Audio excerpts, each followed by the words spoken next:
El C-Tecno presenta Baròmetre del sector tecnològic a Catalunya 2016.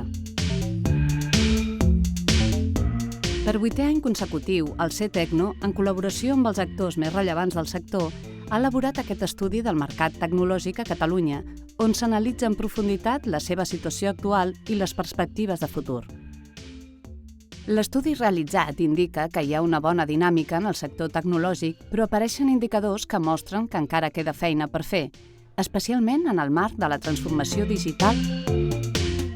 Si hi ha transformació digital vol dir que passem d'un estat a un altre, no? Jo crec que la transformació és contínua, és a dir, esdevé i esdevindrà en els temps, en els molts propers anys. L'estat de l'oferta tecnològica a Catalunya. El sector tecnològic català està format per un teixit de 12.496 empreses. Aquesta xifra mostra el creixement sostingut del sector. És important destacar que d'aquest nombre d'empreses, el 93% són empreses amb menys de 10 treballadors. L'evolució de la facturació de l'oferta d'aquests darrers anys presenta una tendència positiva. El nombre d'empreses que milloren resultats passen del 57% al 62% dels encastats i les previsions per al proper any indiquen un increment encara més pronunciat. D'altra banda, el sector identifica un seguit de frens relacionats principalment amb la dimensió del teixit empresarial del territori, majoritàriament petita i mitjana empresa, i que aquest tipus de teixit no prioritza demandes innovadores. Aquest fet redueix l'escala actual del mercat.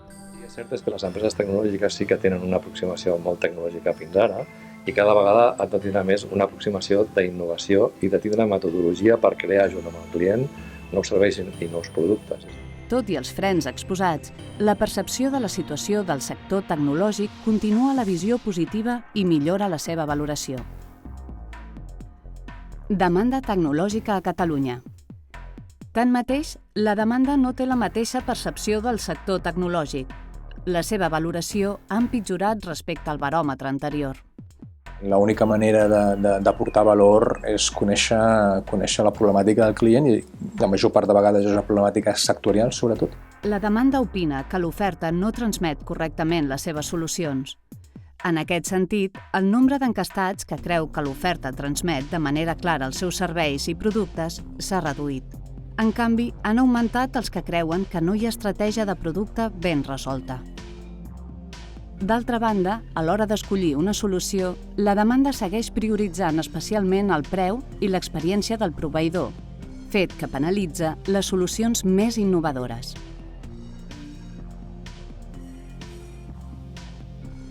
Per acabar el bloc de la demanda, aquesta percep que la maduresa del sector ha disminuït i que la seva evolució està sent molt lenta. Aquesta maduresa que es troba a faltar sembla incompatible amb els seus criteris de compra. La transformació digital a Catalunya. La digitalización lo que ha hecho es un cambio en la forma como consumen las personas, en la forma como piensan las personas y en la forma como actúan las personas. Per primera vegada, l'edició del baròmetre d'enguany introdueix l'estudi de la maduresa digital de la demanda. Segons els resultats obtinguts, l'oferta del sector tecnològic opina que la seva proposta de solucions i productes està alineada amb les necessitats de la demanda i fins i tot la supera en tots els àmbits. En canvi, quan es pregunta a la demanda per la seva situació, observem que la seva valoració és molt diferent. Per tal que la transformació digital sigui una realitat, les TIC s'han d'incorporar als plans estratègics com un element clau. Aquest fet no queda constatat a les enquestes realitzades. Jo penso que la transformació digital, ens agradi o no, va del talent. Talent, formació i recursos humans. El nombre d'empleats a les empreses del sector tecnològic a Catalunya s'ha incrementat en el darrer any en gairebé el 50% de les empreses encastades. Addicionalment, manifesten haver incrementat els salaris el 2015 i tenen previsió d'incrementar-los encara més al 2016. Jo crec que hi ha dificultats per trobar gent ben formada i que moltes vegades se'ns en van. Les empreses encastades de la demanda indiquen que els perfils més sol·licitats per a ser coberts per personal propi són els d'administrador de sistemes i xarxes informàtiques i els programadors informàtics. Per contra, segueixen externalitzant perfils com tècnics en comunicacions mòbils, programadors d'aplicacions per a dispositius mòbils i experts en usabilitat.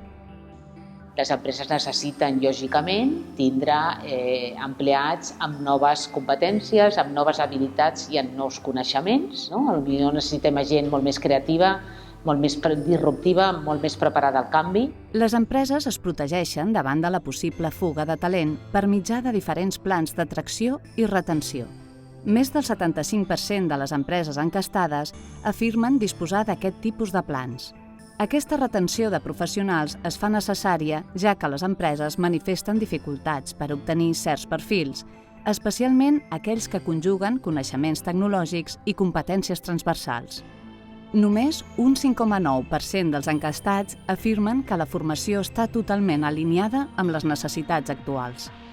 No tenim males universitats i no tenim males escoles de negoci. Jo crec que la crisi és general del sector educatiu, molt orientats al títol. El títol ja no discrimina, crec jo, tothom té un títol. Un bon coneixement tècnic és indispensable per a un treball tècnic, però després necessito moltes altres coses. La dificultat per a incorporar talent s'accentua en relació al gènere femení. Tot i que en el conjunt de l'entorn universitari hi ha més dones que homes, únicament un 0,9% de les dones opten per estudiar un grau tecnològic. Aquest rati és del 10% entre els homes, fet que posteriorment es reflecteix al mercat laboral. Reptes i recomanacions. A continuació es mostra un seguit de reptes que cal afrontar per part dels diferents agents que composen i participen al sector tecnològic català, així com recomanacions per assolir-los. La col·laboració, una nova forma de treballar en xarxa. La col·laboració ha d'augmentar entre les empreses que participen al sector tecnològic català. Addicionalment, cal potenciar els equips multidisciplinars amb persones amb competències transversals que els permetin treballar en xarxa. La velocitat. Comprendre els diferents ritmes del canvi. Apareixen diferents ritmes de transformació entre els agents que composen la societat catalana. Així es recomana diferenciar entre solucions àgils al front-end i solucions robustes al back-end i mesurar i actuar atenent els ritmes de canvi de cada organització i departament. El talent. Nous perfils per un nou entorn. Es requereixen perfils capaços de comprendre aquest nou entorn tecnològic, així com les necessitats canviants dels clients.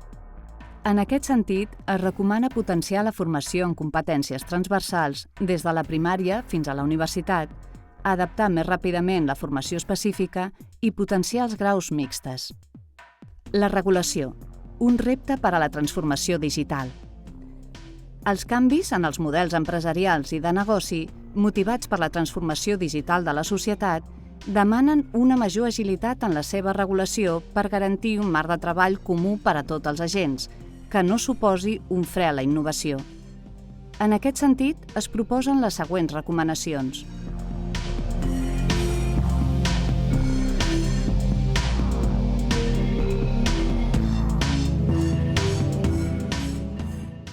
El seguiment.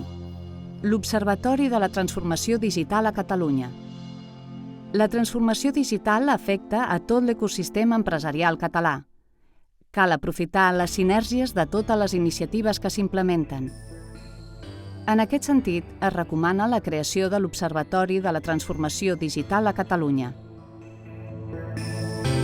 Fins aquí la presentació del baròmetre del sector tecnològic a Catalunya 2016. Ja teniu a la vostra disposició l'informe al web del CETECNO.